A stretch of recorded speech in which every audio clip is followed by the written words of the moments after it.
For more information, please visit our website at DarkCyberetics.com. This is DarkCybernetics, Mathematics for Computer Scientists, area of a parallelogram. Follow along with our free course documentation. In this question, we are asked to find the area of a parallelogram. As we will note, the parallelogram has slanted sides, and the formula for finding the area of a parallelogram is base times height, where the height is the length from the top of the figure to the bottom. So we simply need to give a value for the base,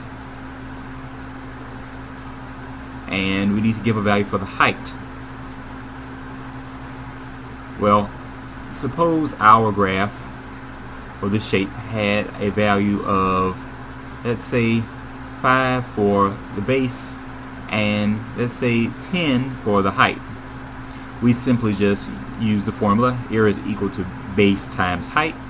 We can write A is equal to, let's plug and play here, base is what, 5, and our height is 10. So our height, base, okay.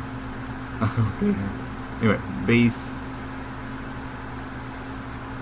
is, alright, let's fix that. Alright, area is base times height, 5 times 10, and 5 times 10 of course is what, 50.